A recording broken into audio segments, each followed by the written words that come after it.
Hello, my name is Ryan. Kind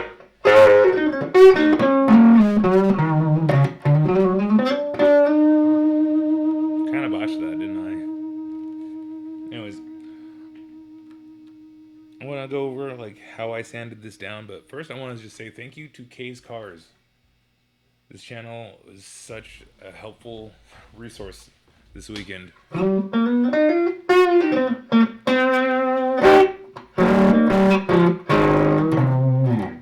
He has a video on how to replace the clutch on a second gen Honda CRV. And good lord, is a good video for that. Hard to find.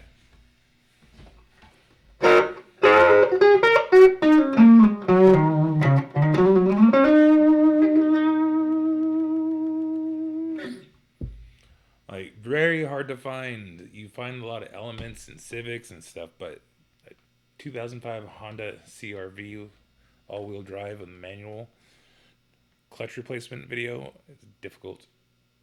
And yeah, this was a very helpful video. Now, granted, I was not successful. Mine's still not running. Mainly because the ball joints, they're stuck. And I got to a point where it's like my hand is bruised and veins are ruptured and it got dark. So I'm like, you know what?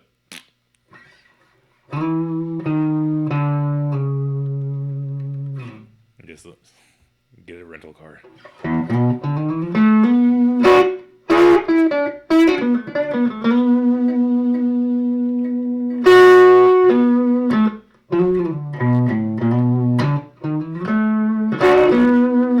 Which reminds me, I have a buy me a coffee link in the description.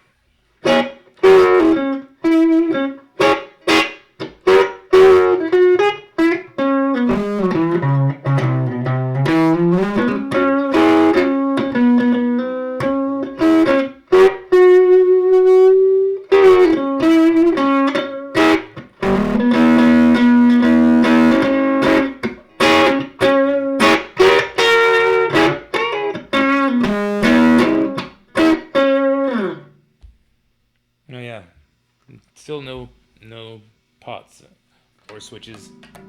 It's just both pickups being as feral as possible to the output jack to this 65 Silvertone that's completely jacked.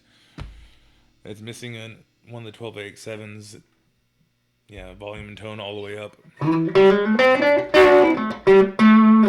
Going through a 12-inch Jensen.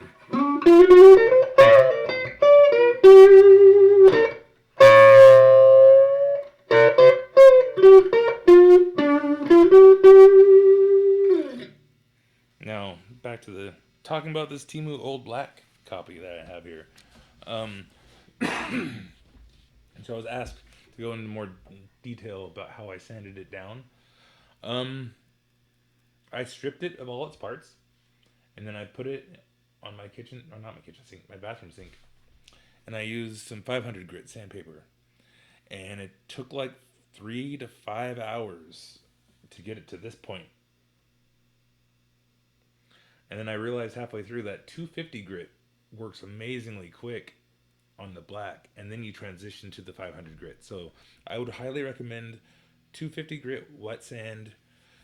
Just don't apply any pressure. Just let the sandpaper do its thing to get rid of the black.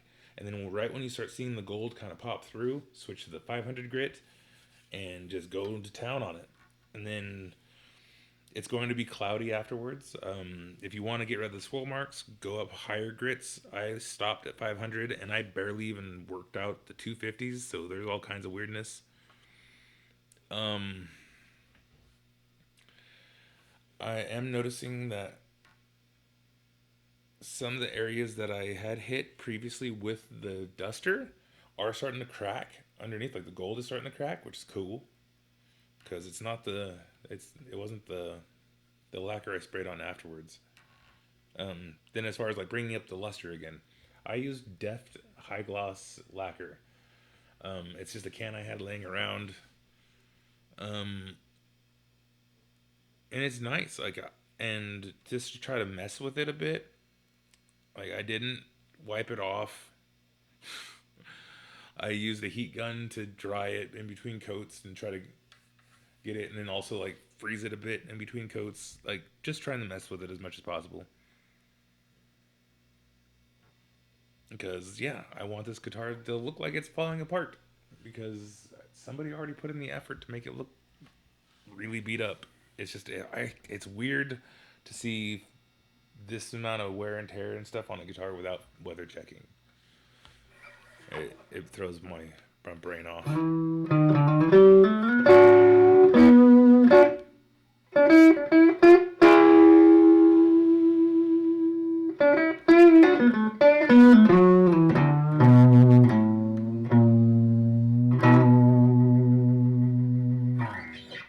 Now, when I did do the lacquer, I sprayed over the stickers and the headstock. So now it's going to be a chore, and it will make this guitar look like garbage if you try to pull that off to reveal the logo that should not be underneath.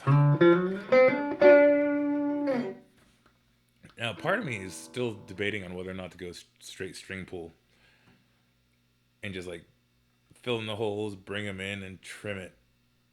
No way. I don't know. I think I'm not going to do that though. That's maybe if I put the Bigsby back on.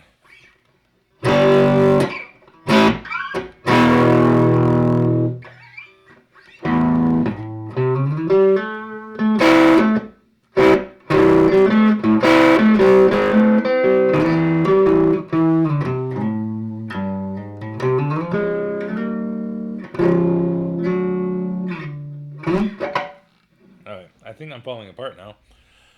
As far as the riffage and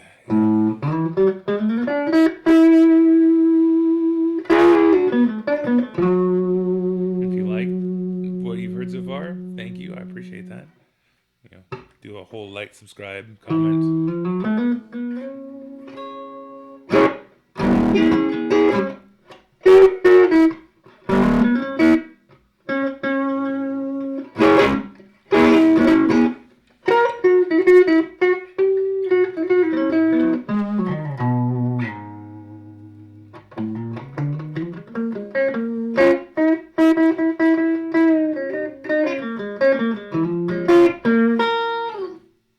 Okay, I think I'm going to stop. Thank you. Hope you enjoyed and have yourselves a great day, night, whenever you might be watching this.